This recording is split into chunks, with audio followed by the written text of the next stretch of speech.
सरने साहेब 5 मिनिटं वेळ आहे का बोलायला? बोलून ना. मी रमेश पाटील बोलतो. म्हणलं ते उमापूरहून एका सरपंचाचा फोन आला होता. बरं. तर ते काय सरपंचाचा तिकडे आहे ना, म्हणजे बीड जिल्ह्यात मध्ये साहेब आलेच नाही तर बीड जिल्ह्यामध्ये खूप त्रास होऊ लागला लोकांना काही वगैरे.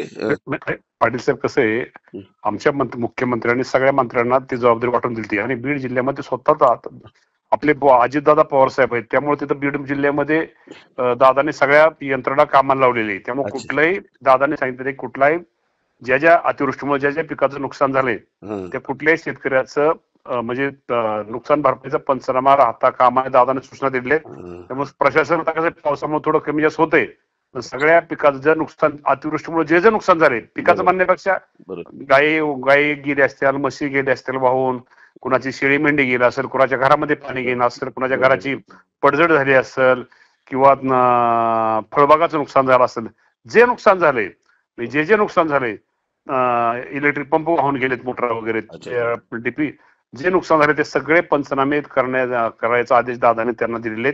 त्या आणि बीड जिल्ह्याचे दादा पालकमंत्री, त्यामुळे प्रशासन कामाला लागले. एका दुसरं जरी उशीर झाला, एका दुसरा दिवस तरी पावसामुळे थोडा उशीर होतोय, सगळे पंचनामे होतील. शेतकरी बांधवांना तुम्हीच त्यांना सांगा की अजिबात काळजी करू नका. म्हणजे दादा असल्यामुळे मागच्या बीड जिल्ह्याचा तर विषयच नाही, इतर ठिकाणी पण सगळ्या जे त्या पालकमंत्र्यांना सूचना दिल्यात. पालकमंत्री प्रत्येक तालुक्यामध्ये प्रत्येक गावामध्ये जिथं जिथं नुकसान तिथं बांधावरती पालकमंत्री गेलेत.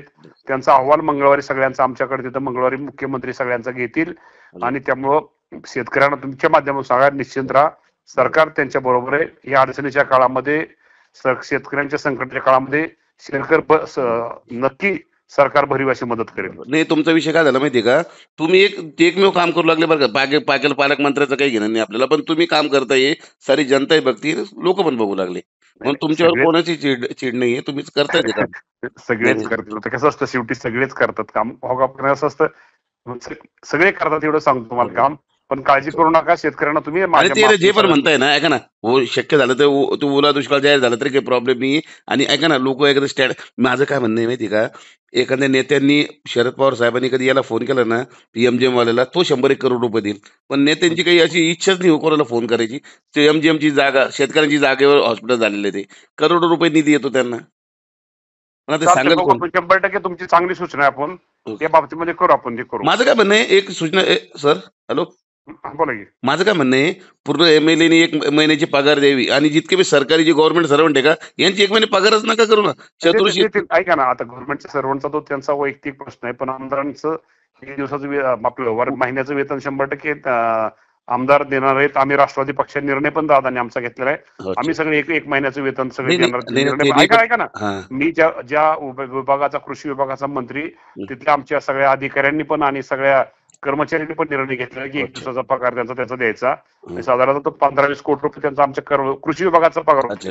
म्हणजे त्यांनी पण निर्णय घेतला. तुमचं म्हणणं बरोबर आहे की त्या बाबतीत सगळ्यांनी तो निर्णय, इतर अधिकाऱ्यांनी पण तो निर्णय घ्यावा आणि त्यांनी 1 दिवसाचं वेतन असल्या संकटाच्या काळामध्ये त्या बिचाऱ्या गरीब माणसाला खरंच जिथं गेल्यावर आपण तिथं प्रत्येक ठिकाणी खूप वाईट वाटतं, खूप दुःख होतं, शेतकरी खूप अडचणीत आहे. म्हणजे अक्षरशः आपल्या भावना म्हणजे तिथं ही होत नाही, इतकं वाईट अवस्था. पण आता उद्योगपती किती हो, अंबानी बिंबानी, तेंडुलकर आहे, इतके मोठमोठे कोणी मदत करत नाही.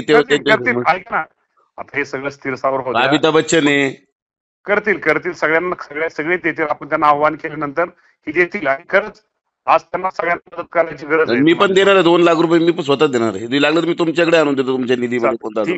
ठीक आहे. मुख्यमंत्री सहाय्याने दिला द्या. ठीक आहे, ओके. मुख्यमंत्री ठीक आहे, ओके.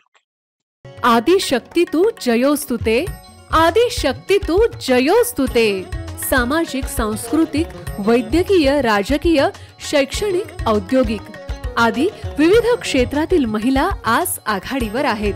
शारदीय नवरात्रोत्सवानिमित्त टॉप न्यूज मराठीवर पहा आधुनिक युगातल्या नवदुर्गांच्या मुलाखतींचा विशेष कार्यक्रम आदिशक्ती तू जयोस्तुते.